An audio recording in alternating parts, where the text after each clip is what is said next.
Ya, Anda kembali bersama kami dalam Saling Silang dan kita sudah di segmen terakhir, jadi sekaligus closing statement. Disambung dulu Pak Ridwan tadi mengatakan bahwa benarkah reklamasi ini, karena ini yang selalu disebut-sebut oleh Anies Sandi ya, bahwa ingin menggunakan pantai atau reklamasi ini sebagai manfaat, memberi manfaat buat banyak orang, bukan hanya golongan tertentu saja. Benarkah proyek reklamasi ini akan memberi kesejahteraan, manfaat bagi banyak orang? Saya mau kembali ke pernyataan awal saya, melihatnya harus terintegrasi secara keseluruhan, bukan semata-mata reklamasi. Nyatanya diperlukan penataan kawasan Teluk Jakarta yang sekarang sudah tidak baik. Nah, untuk menata itu kita juga memerlukan dana. Saya tidak membayangkan kalau dana 100 triliun lebih dari APBN, APBD ditumpahkan ke situ. Tentunya rakyat Indonesia yang lain juga akan mempertanyakan. Ada jalan untuk kemudian memenuhinya, ya, apa yang salah dengan jalan itu. Kalau ada tantangan-tantangan teknis, disitulah perannya kaum ilmuwan. Tapi apakah kemudian dana itu juga tidak menimbulkan kontraproduktif, justru menimbulkan masalah baru di Teluk Jakarta yang membutuhkan dana lebih besar lagi, begitu? Oh, enggak, kalau dari skema yang dilakukan saya kira itu cukup memadai. Kalau dari rencana yang dijalankan itu akan terdapat kurang lebih 77,8 triliun. Baik, itu ya. Yang bisa digunakan, dan nyatanya sekarang menurut saya yang sudah dilakukan fase darurat tahap A untuk membangun tanggul pantai atau tanggul pesisir itu sudah sangat menolong. Baik, itu kan ada manfaatnya ya, bahkan ada 15% tadi itu ya kontribusi yang diberikan kepada untuk kemaslahatan banyak orang, begitu Pak. Kan tadi katanya Teluk Jakarta itu perlu ditata. Nah, ini ditata aja belum kok sudah dibangun. Itu persoalannya. Lalu kalau Anda melihat manfaat, harus juga melihat kerugian yang disebabkannya.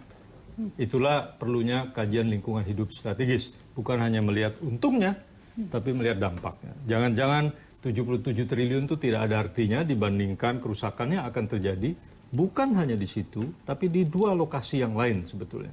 Lokasi pengambilan pasir atau tanah, dan itu bisa banyak tempat itu, dan tidak ada kajian sama sekali.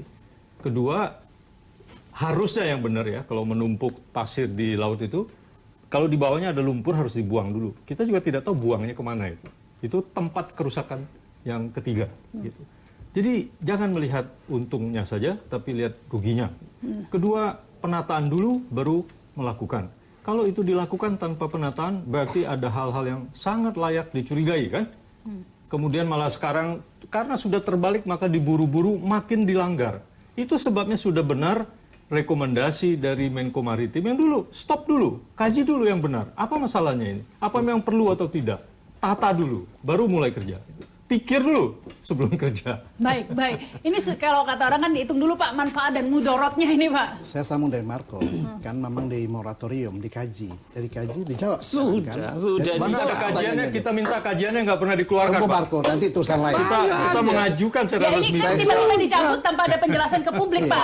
Ada, siapa yang bilang nggak ada bolak-balik Menko Maritim bikin konferensi pers.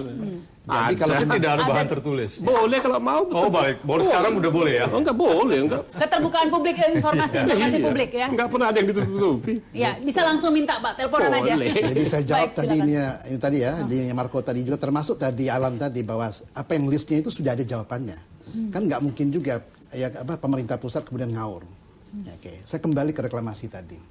Siapapun gubernurnya nanti, katakan 10 tahun ke depan, ya, dia tetap akan membutuhkan bagaimana menata Teluk Jakarta. Kalau Marco mengatakan belum ditata sudah dibangun. Saya kebetulan tahun 2011 sampai tahun 2012 adalah tim replanning Teluk Jakarta.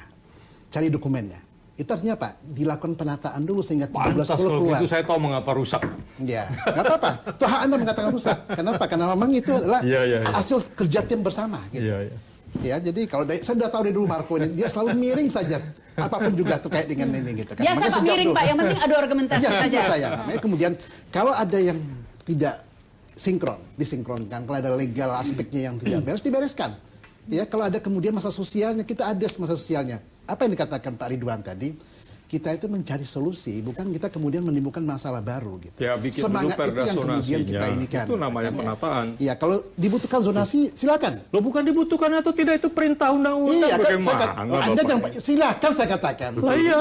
Lah yang saya maksud dengan saya pikir Anda cerdas menjawab pertanyaan yang saya tadi. maksud tidak ada penataan itu termasuk belum adanya perda zonasi. Iya, saya katakan itu sebuah proses yang dilakukan. Anda pikir tiba-tiba kemarin adanya rencana itu tidak ada, kan prosesnya panjang, Marco. Makanya kan salah. Anda kan pengamat tiba-tiba muncul di belakang. Belum ada sebetulnya, kan? perda zonasi kok sudah ada Saya katakan, pulau Anda kan gitu. pengamat, Anda juga dalam sistem. Itu kan? tidak Tiba-tiba Anda relevan. masuk ke dalam, Anda seakan-akan tahu semuanya. Maka saya katakan, saya luruskan. Itu tidak relevan. Bukan nggak relevan. Bapak Saya namanya ingin argumen meluruskan ad hominem ini, saya itu. katakan. Boleh Itu kan aja Bapak lama. menyerang saya pribadi, tapi Oh itu enggak, saya tidak nggak relevan. pribadi Anda, saya hanya meluruskan statementnya Anda gitu kan. Nah, Anda bilang saya orang baru Intelektualitas segala Anda macam itu itu ya. mencerminkan Saya fasilitas rasa Anda, masyarakat gitu. penonton mungkin tahu. argumentasinya Biarkan saja Pak argumentasi. diluruskan. Gini. Ya. Kalau perda zonasi itu bermasalah secara Ya. hukum, ini sudah tidak akan dimenangkan oleh pengadilan. Ya. Bukan perda zonasinya yang bermasalah, perda zonasinya belum ada. Iya, kalaupun Anda yang menganggap salah ya. Iya. Kalau pengadilan kemudian menganggap tidak salah, rapat-rapat antar kementerian dan Pemprov tidak menganggap salah, terus apa dong jawabannya? Ya. Di mana- Pengadilan di mana- kan bertingkat-tingkat. Loh iya, sudah Pak, silahkan ke terakhir. pengadilan. Terakhir Baik, tidak kita salah. kita hormati proses hukum silakan. Tidak- Pak, tidak sudah masalah ya, itu. langsung ganti ke Ya, Pak Alay. jadi begini, kalau saya melihatnya yang perspektif lingkungan, di mana di situ ada lingkungan, ada air, biota laut, ada orang hidup, ada burung, ya kan, ada ikan, ada semuanya. Nah, Ikan nggak ada, Pak, kalau katanya. sekarang Ada. kemudian ini berkali-kali saya bilang diuruk lautnya, ini kan merusak terumbu karang. Enggak ada lagi kemudian terumbu karang. Terumbu karang Enggak nggak ada, Pak. Udah nggak ada, Pak. Ada Pak, saya udah nanam lagi Pak. Iya, baru Tapi belum tumbuh, kan? ngaco. Nah, ya, jadi, nah tapi saya setuju tadi dengan apa Pak Ridwan tadi mengatakan ya paling tidak lakukan sebanyak mungkin diskusi-diskusi, lakukan banyak silang pendapat seperti ini, tapi ujungnya mencari solusi. Nah kalau kemudian kita ribut, setuju tidak setuju, reklamasi tidak tolak reklamasi, Jadi tapi gini. tidak menguntungkan, tidak mensejahterakan rakyat, nah ini juga salah gitu. Nah bukan berarti saya juga setuju dengan adanya reklamasi. Tetap kami masih tetap menolak reklamasi Teluk Jakarta karena berdasarkan kerusakan lingkungan yang ada akibat dari Jadi diskusi reklamasi sih yang sudah dilakukan. lama ya, dari berapa tahun diskusi terus tapi tampaknya ya. Saya boleh satu kalimat terakhir saya. Saya mengusulkan kita semua membantu Pak Gubernur Anies dan Wakil Gubernur Sandiaga Uno untuk mencari solusi ini. Gitu.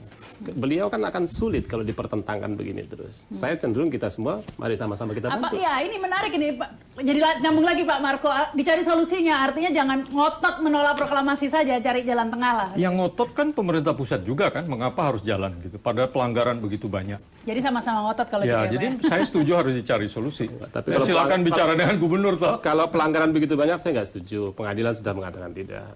Ya apa, Bapak boleh berargumen pada pengadilan, tapi masyarakat semua sudah tahu bangunan tidak ada IMB. Nah kalau itu salah, tindak aja. Ya itu yang saya maksud. Oh iya, kalau itu mah tindak aja, bukan saya Ya reklamasi. tandanya nyatanya tidak ditindak-tindak gitu loh Pak. Kenyataannya. Jadi gini, kalau Tapi masalah baru tidak ada, kalau masalah tidak ada IMB, jangan dikaitkan Bukan hanya dengan tidak yang ada lain. IMB, tidak ada Apalagi perda zonasi. Dan perda zonasi sudah dibahas secara hukum, itu tidak bermasalah kan? belum ada kok. Mengapa tidak bermasalah? Wong Kalau- ada perintah undang-undang harus ada perda zonasi. Kalau itu dianggap bermasalah, tentunya ahli-ahli hukum sudah mengatakan itu salah. Dan juga banyak hal ya, perda zonasi ini menjadi sepakat itu penting. Tapi dalam banyak hal itu belum selesai dikerjakan di mana-mana.